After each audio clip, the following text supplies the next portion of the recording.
I always thought my life was solid. A great job at a rising tech company, a girlfriend I'd soon propose to, and a solid circle of friends. I was meticulous. No one could accuse me of taking chances or making rash decisions. That just wasn't my style. And then, all it took was one small mistake.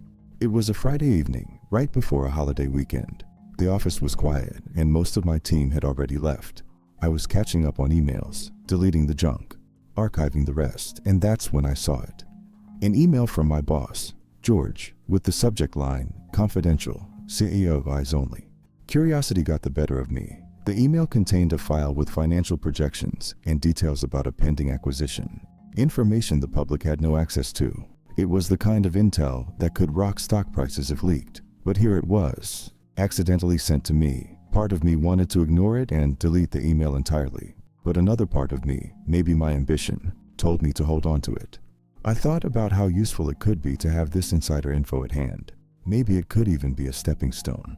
So without a second thought, I forwarded the email to my personal account. As I hit send, a shiver ran down my spine.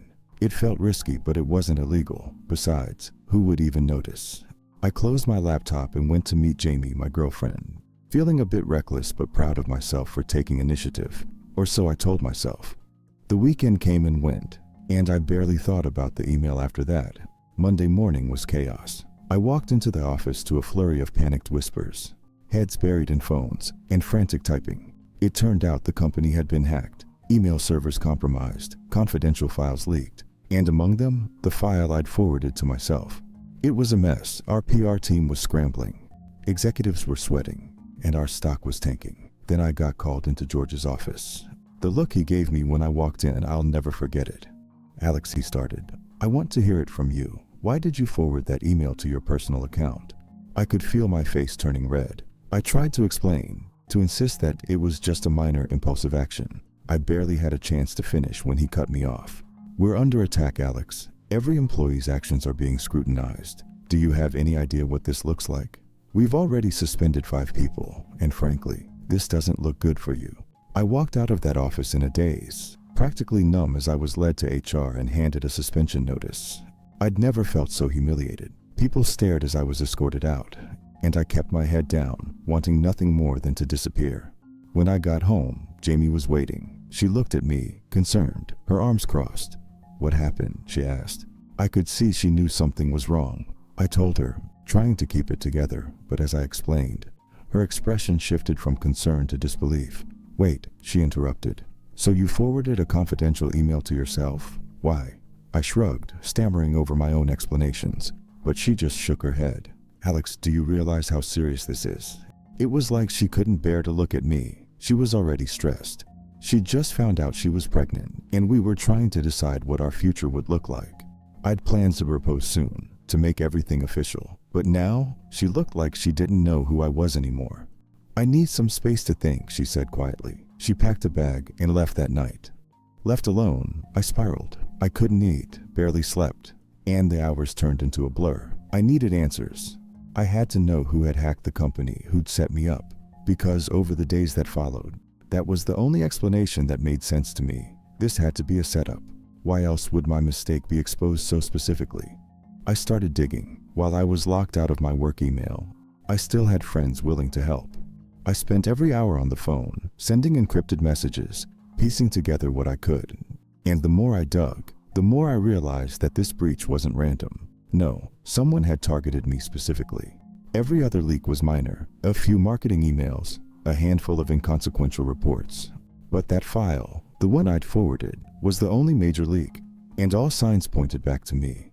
The more I investigated, the more convinced I became that Liam, a former friend and a coworker who'd been angling for the same promotion as me, was behind it. He'd always been competitive, always second-guessing my work. I could practically see him laughing at the thought of me getting blamed. I spent days putting together the pieces, gathering any evidence I could find. When I finally confronted Liam, he didn't even try to deny it. His smile was smug, and I could feel my pulse hammering in my temples. "What are you going to do, Alex?" he sneered. "Tell them? Who do you think they're going to believe?" I didn't leave a single trace, and let's face it, you're already out. He was right. I was stuck.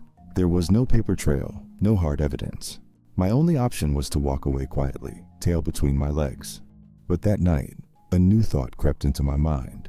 I couldn't stop Liam, but maybe I could start over. Maybe I could prove my integrity to someone who mattered most, Jamie. I decided to tell her everything, to lay bare every painful detail of my pride, my ambitions, and my recklessness. When she agreed to meet me, my heart pounded with both hope and dread. We sat in a quiet cafe, and I told her everything. Her face remained unreadable as I poured out the story, my fears, my regrets. I asked her to believe in me, to trust that I could make things right. As I spoke, I realized just how much I'd risked, not just for myself, but for us, for our future. And in that moment, I felt a glimmer of something. Maybe forgiveness, maybe just understanding. When I finished, she reached across the table and took my hand. "I believe you, Alex," she said softly. "But this doesn't change what happened." Her words stung, but I nodded. I understood. She wasn't just forgiving me. She was setting conditions. We would move forward, but things had to be different. A month passed. I found a new job, something much lower in rank but stable. Jamie moved back in, and together we started rebuilding, talking more honestly than ever before. Our lives were simpler, stripped of the ambition that once drove me. Then, just as things began to settle, I received a message. It was from a new email address, unsigned, but unmistakably from Liam. My heart dropped as I read it. "Congratulations on moving on. I thought you'd want to know. Your mistake wasn't just your own. Enjoy what's left of your new life." Confused and suddenly anxious, I showed Jamie. We spent hours dissecting what he meant, combing through my past emails, my digital footprint, anything that might give a clue. And then we found it. The original email from my boss, the mistake that started everything, wasn't a mistake at all. It was a plant. There, buried in the file's metadata, was a small encrypted note. "Good luck, Alex." It was the final confirmation that this was all part of someone's game. As I sat back, the weight of it all hit me in waves. I'd lost my job, my reputation, nearly lost Jamie. And for what? Someone else's amusement. Or maybe something even darker. I thought I'd hit rock bottom. But this? It was a different kind of despair. I had no idea who to trust anymore. No way of knowing if I'd ever be safe from manipulation. And as I held Jamie's hand, both of us too tired to cry or rage, I realized that my life was never really mine to begin with. It had always been someone else's game. Thanks so much for watching. I'd love to hear your thoughts about this story. And share your ideas for future videos. See you in the next video.